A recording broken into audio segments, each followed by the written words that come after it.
नमस्कार, मी पंजाब डक. आज आहे 14 जानेवारी 2026 आणि या ठिकाणाहून महाराष्ट्रातल्या शेतकऱ्याला अंदाज देणार आहे. कारण की काय झालं की काल 13, 12, 13ला देखील आमच्या परभणी जिल्ह्यात, बीड जिल्ह्यात, अहिल्यानगर, संगमनेर तालुका, त्याच्यानंतर पुणे जिल्ह्यात, इकडं जामखेड, कडाष्टी बऱ्याच ठिकाणी पाऊस झाला. इकडे हिंगोलीकडे झाला, इकडे जालना जिल्ह्यात देखील झाला.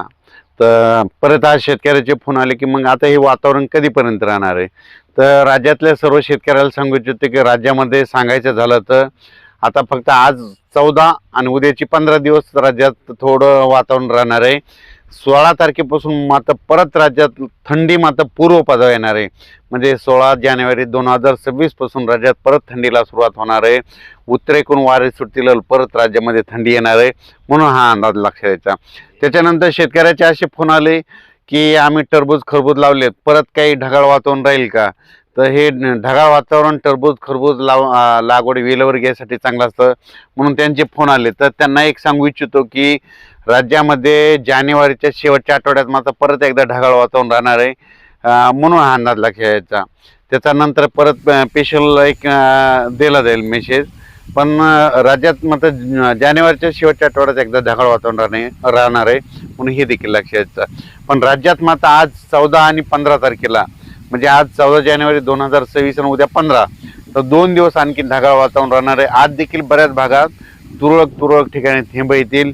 सगळीकडे काही पाऊस पडणार नाही. काल काय झालं की अहिल्यानगर भागात बऱ्याच ठिकाणी, पुणतांबा, शिर्डी, राहता, वैजापूर बऱ्याच ठिकाणी पाऊस झाला. तसा काय आज एवढा जास्त पाऊस पडणार नाही, म्हणून हा अंदाज लक्षात येतात. वीट उत्पादकवाल्यांचे फोन आले की हे पाऊस कधीपर्यंत आहे. वीट उत्पादकांना सांगू इच्छितो की आता काही जास्त नाही, आज आणि उद्या दिवसच वातावरण आहे. त्याच्यानंतर परवापासून वातावरण क्लिअर होणार आहे. लगेच कारखाना शेतकऱ्यांचे देखील, कारखान्याचे जे टोळीवाले त्यांचे देखील फोन आले की पावसाचं वातावरण कसं राहील. तर त्यांना सांगू इच्छितो फक्त आजच्या दिवसात थोडं ढगाळ वातावरण, तुरळक ठिकाणी थेंबायचं, सगळीकडे काही पाऊस पडणार नाही, त्याच्यामुळे काही चिंता करायची गरज नाही. फक्त जानेवारीच्या शेवटच्या आठवड्यात परत एकदा ढगाळ वातावरण राहणार आहे, म्हणून ही अंदाज लक्षात. त्याच्यानंतर कर्नाटकचे तंबाखू काढणाऱ्या शेतकऱ्यांना एक सांगू इच्छितो की आणि तूर काढणाऱ्या शेतकऱ्यांना सांगू इच्छितो की आज आणि उद्याच्या दिवस तुम्ही काय करा, थोडं थांबा. परवा 16 तारखेपासून परत तुम्ही खरं करायला काही हरकत नाही, म्हणून हा अंदाज सर्व शेतकऱ्यांनी लक्षात घ्यावा.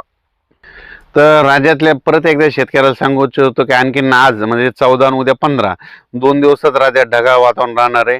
त्याच्यानंतर हे लगेच 17, 16 पासून थंडी वाढणार आहे, म्हणून हे लक्षात घ्यायचं. ही थंडी जवळपास सांगायचं झालं तर 20-22 तारखेपर्यंत राहणार आहे. त्याच्यानंतर 22 तारखेच्या नंतर महाराष्ट्रातील परत थंडी कमी होणार आहे, म्हणून खास करून हा अंदाज सर्व शेतकऱ्यांनी लक्षात घ्यायचा. पण आता हे जे कालचा जे पाऊस आहे, म्हणजे 12-13च्या दरम्यान पडलेला, ज्या भागात पडला त्या भागातल्या कांदा शेतकरी असो, डाळिंब शेतकरी असो, द्राक्ष शेतकऱ्यांना सांगू इच्छितो की उद्याच्याला मात्र बऱ्याच भागामध्ये धुकं देखील दिसणार आहे, धुळी देखील येणार आहे, म्हणून हा अंदाज लक्षात घ्यायचा आणि आपण आपल्या फवारणीचं नियोजन करायचं.